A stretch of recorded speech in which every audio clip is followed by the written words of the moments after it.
রুটি বানাতে হলে লাগবে আটা বা ময়দা, নুন, সামান্য পানি আর তেল।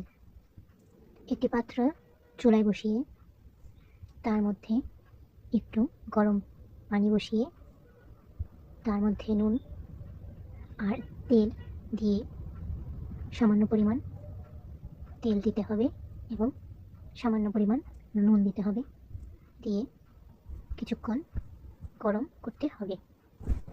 জলটি একটু গরম হয়ে আসলে তার মধ্যে আটা বা ময়দা দিয়ে একটি চামচ দিয়ে নাড়াতে হবে। হাত দিয়ে নাড়ানো যাবে না, তাহলে হাতে গরম লাগতে পারে।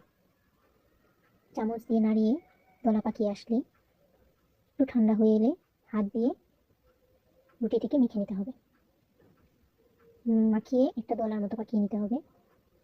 তারপর জয়টা রুটি প্রয়োজন তয়টা গোল গোল করে রুটি দলা পাকিয়ে নিতে।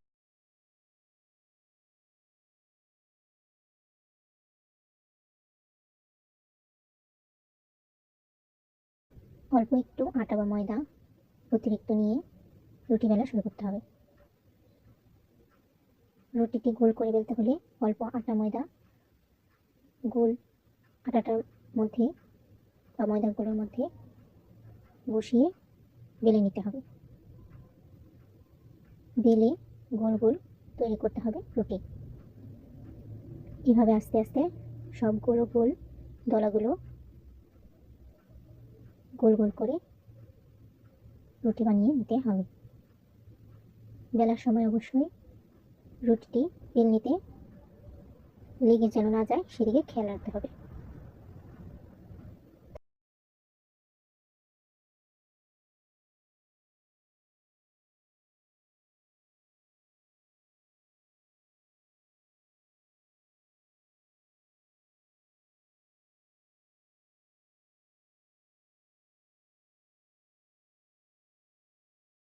তাওয়াটি গরম হয়ে এলে বেলে রাখা রুটিগুলো একটা একটা করে সেঁকে নিতে হবে। সেঁকে নেওয়ার আগে অবশ্যই খেয়াল রাখতে হবে তাওয়াটা গরম আছে কিনা। তাওয়া গরম হলে একটি রুটি এটার উপর দিয়ে সেঁকতে হবে। তাওয়ার উপর কিছুক্ষণ শেখার পর চুলার আগুনের তাপে এটাকে সরাসরি সেঁকতে হবে, না হলে ভিতরে কাঁচা থেকে যাবে। এইভাবে আস্তে আস্তে সবগুলো রুটি সেঁকে নিলেই হয়ে যাবে মজাদার রুটি।